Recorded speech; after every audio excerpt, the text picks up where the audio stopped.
আজ শুধু RG Kar medical college বা শুধু জুনিয়র ডাক্তারদের আন্দোলন নয়, এই আন্দোলন বাস্তবিকভাবেই এক সার্বিক গণ নাগরিক আন্দোলনে পরিণত হয়েছে।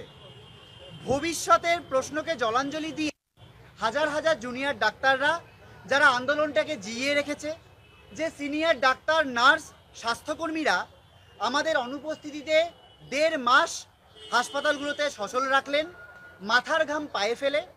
শহরে, গ্রামে, মফস্বলে যে সাধারণ মেয়েরা রাত দখল করলেন, যে বিপুল সংখ্যক সাধারণ মানুষ আন্দোলনের প্রত্যেকটা মুহূর্তে পাশে এসে দাঁড়ালেন, আমাদের সাথে অগুন্তি রাত জাগলেন, রাস্তায় মানব শৃঙ্খল গড়লেন, রাজপথ ভরিয়ে তুললেন স্লোগানে, গানে, ছবিতে।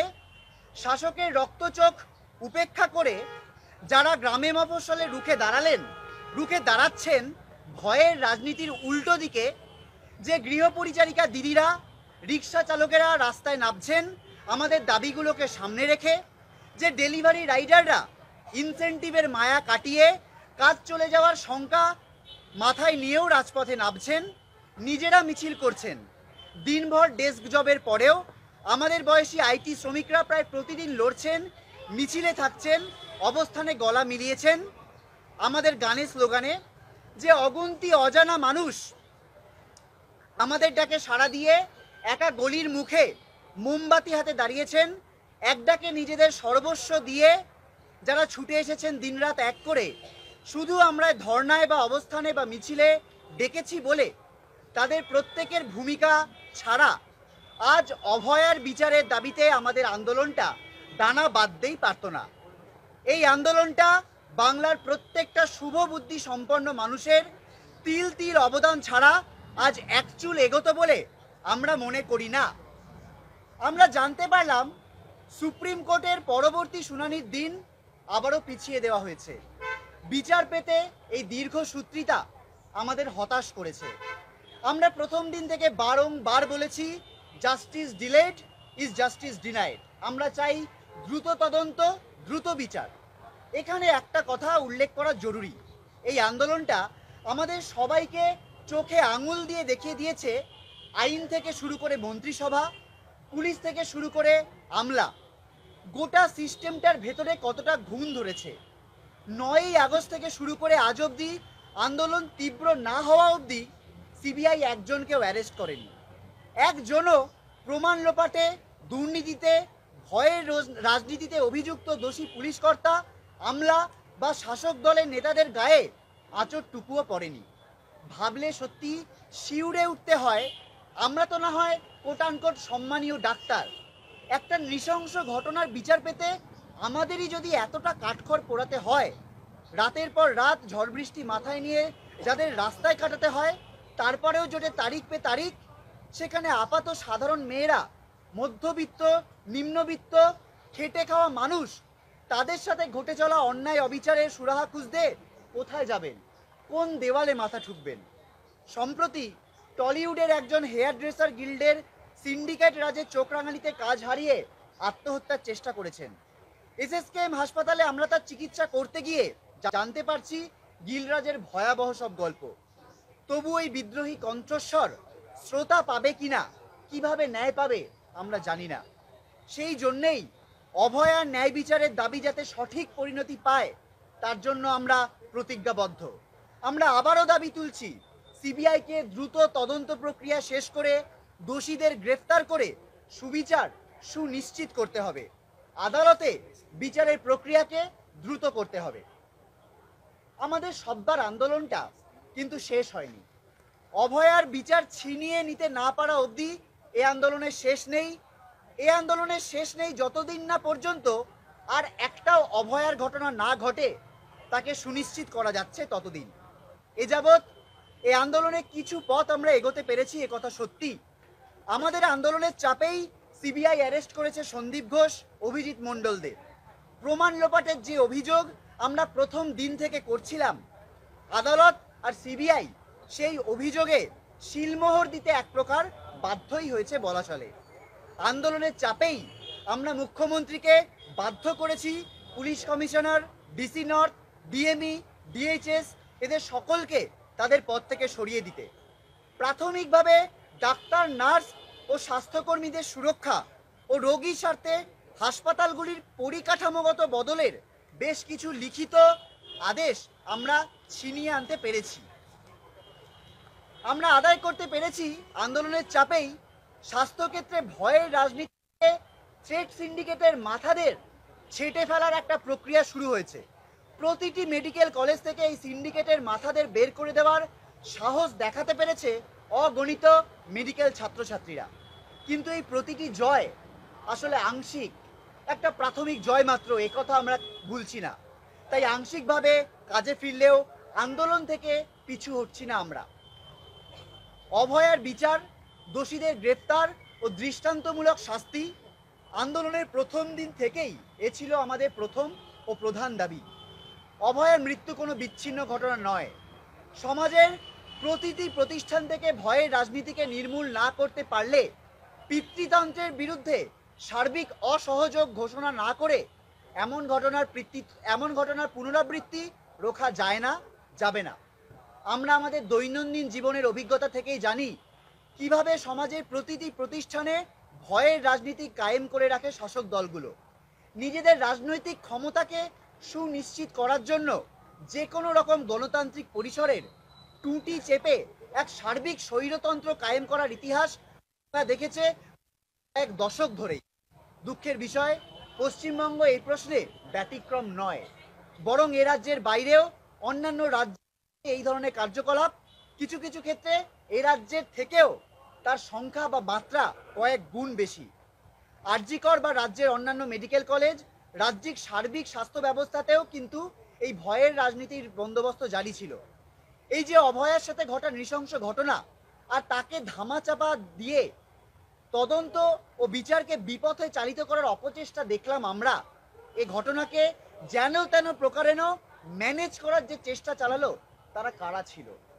স্বাস্থ্যক্ষেত্রে এতদিন যারা ভয়ের রাজনীতি চালিয়েছে, শাসক দলের ধামা ধরা সেই গোষ্ঠীটি যে এর পেছনে ছিল, আর তার সাথে অঙ্গাঙ্গী যোগ ছিল আমলা ও পুলিশ প্রশাসনের বিভিন্ন স্তরের, একথা আজ দিনের আলোর মতো স্পষ্ট হয়েছে।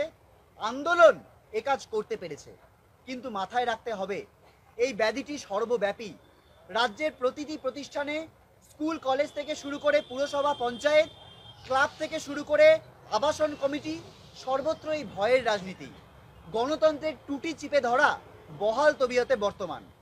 আরজিকরের অভিজ্ঞতা আমাদের দেখায় সার্বিক জনজীবনে এই ভয়ের রাজনীতির বিরুদ্ধে যদি সামগ্রিকভাবে রুখে দাঁড়ানো না যায়, যদি সার্বিক গণতন্ত্রের জন্য নাগরিক সমাজ আজ রুখে দাঁড়াতে না পারে, তাহলে একজন অভয়ার বিচার হয়তো আমরা ছিনিয়ে আনতে পারবো, কিন্তু এমন ঘটনার পুনরাবৃত্তি রোখা যাবে না। আমরা আগেই বলেছি, ভয়ের রাজনীতির প্রশ্নে পশ্চিমবঙ্গ বিশেষ ব্যতিক্রম নয়, কিন্তু বাংলা এদেশে নবজাগরণের জন্মদাত্রী। যে বাংলা স্বাধীনতা সংগ্রামের পথপ্রদর্শক, যে বাংলা সুভাষ বসু, রবীন্দ্রনাথ, বিদ্যাসাগর, বেগম রোকেয়া, কাদম্বিনী গাঙ্গুলি, প্রীতিলতার বাংলা, সেই বাংলা রাজ্য জুড়ে তথা দেশ জুড়ে বাড়তে থাকা ভয়ের রাজনীতির বিরুদ্ধেও পথ দেখাবে বলে আমরা স্বপ্ন দেখি। আমরা জুনিয়র ডাক্তাররা নাগরিক সমাজের কাছে আবেদনই করব, অভয়ার বিচারকে সুনিশ্চিত করতে, অভয়ার ঘটনাকে পুনরাবৃত্তি রুখতে সর্বত্র এই ভয়ের রাজনীতির বিরুদ্ধে রুখে দাঁড়ান।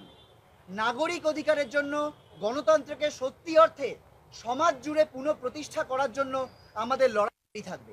এর সাথে সাথে একথা মনে রাখাও দরকারি, সমাজের প্রতিটি স্তরে, প্রতিটি প্রতিষ্ঠানে পিতৃতন্ত্র ও ধর্ষণের সংস্কৃতি বিরাজমান। এই সংস্কৃতির বিরুদ্ধে সামগ্রিক লড়াই ব্যতি রেখেও অভয়ার যে ঘটনা তার পুনরাবৃত্তি রোখা অসম্ভব। আজ আমরা আন্দোলন দিয়ে কিছু জিনিস ছিনিয়ে আনতে পেরেছি। মেডিকেল কলেজগুলোতে যৌন হেনস্থা প্রতিরোধী আইন অনুযায়ী আইসিসি তৈরি করার ডিরেক্টিভ আদায় করা গেছে সরকারের থেকে। একদিকে সেগুলিকে লাগু করা ও কার্যকরী করার জন্য আমরা জুনিয়র ডাক্তাররা মেডিকেল কলেজগুলোতে লড়াই চালিয়ে যাব, কিন্তু সার্বিকভাবে স্থানীয় স্তরে, গ্রামে, মফস্বলেও যৌন হেনস্থা ও ধর্ষণ সংস্কৃতির প্রতিরোধী ব্যবস্থা গড়ে তোলার জন্য নাগরিক সমাজকে সোচ্চারে আন্দোলন করতে হবে।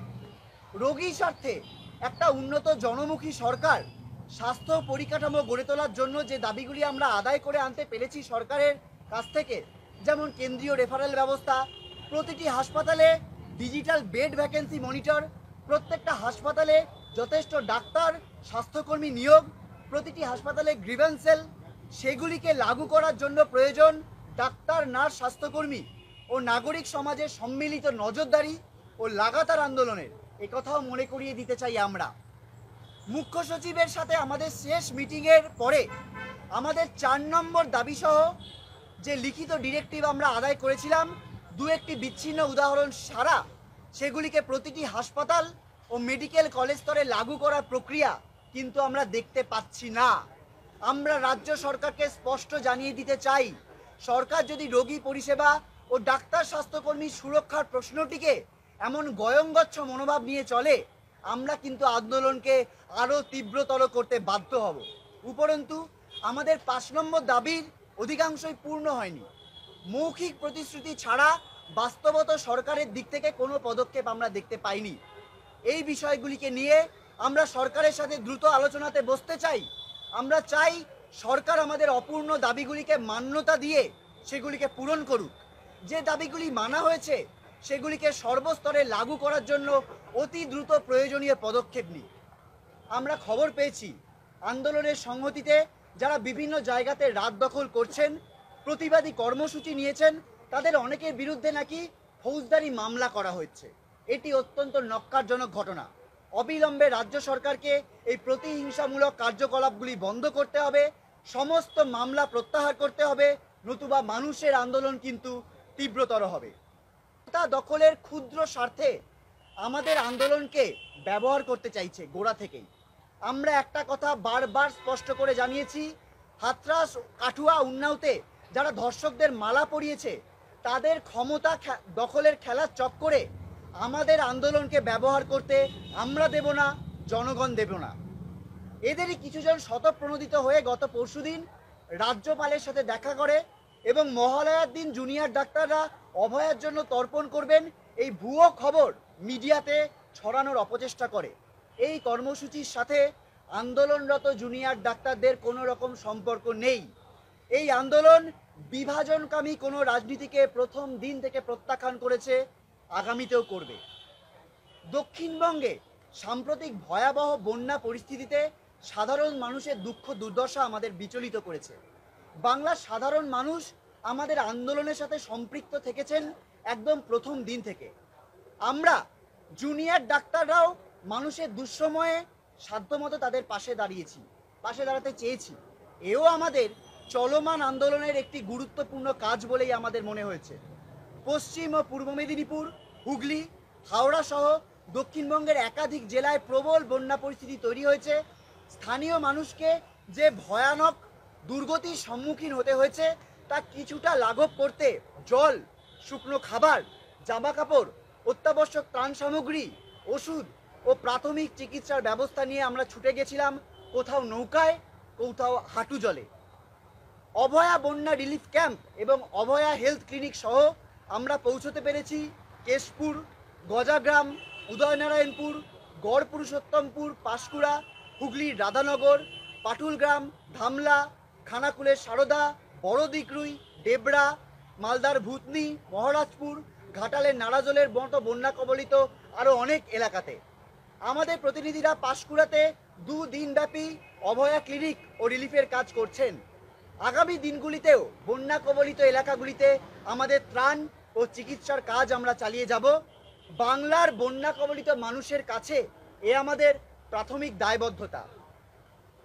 অভয়ার বিচারের দাবিতে আর একটিও অভয়া যাতে না ঘটে তা সুনিশ্চিত করার লক্ষ্যে রাজ্যের প্রতিটি মেডিকেল কলেজ তথা সামগ্রিক জনজীবনে ভয়ের রাজনীতিকে নির্মূল করতে WBJDF আমাদের লড়াইকে এগিয়ে নিয়ে যাচ্ছি।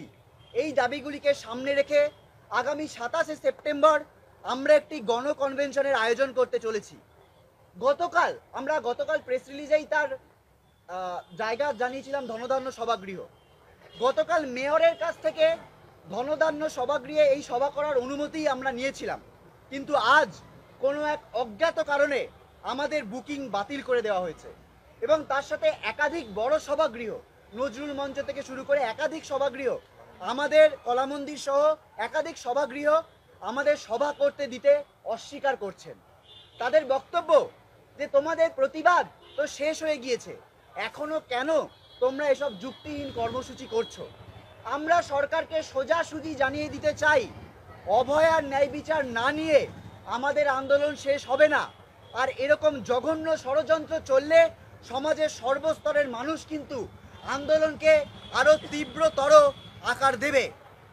আমরা আপনাদের কাছে উক্ত কনভেনশনকে সফল করার আবেদন জানাবো। আমরা ওই যে কনভেনশন, সেই কনভেনশনের ভেন্যু বদলে দিয়ে এসএসকেএম অর্থাৎ পিজি হাসপাতালের যে অডিটোরিয়াম, সেই অডিটোরিয়ামে আগামী 27 তারিখ বিকেল 4টে থেকে গণকনভেনশন করব। আমাদের পরবর্তী কর্মসূচি আমরা গণকনভেনশন থেকে ঘোষণা করব। এবং একটা কথা বলেই শেষ করব, শাসকের রক্তচক্ষু দিয়ে আমাদের এই প্রতিবাদী এবং ন্যায় বিচারের আন্দোলনকে যদি দমিয়ে দেওয়া যাবে বলে যারা ভাবছেন, তারা অত্যন্ত ভুল ভাবছেন। অভয়ার ন্যায় বিচার না ছিনিয়ে আনা অবধি এবং একজনও অভয়া যাতে না ঘটে তা সুনিশ্চিত করা অবধি আমাদের আন্দোলন কিন্তু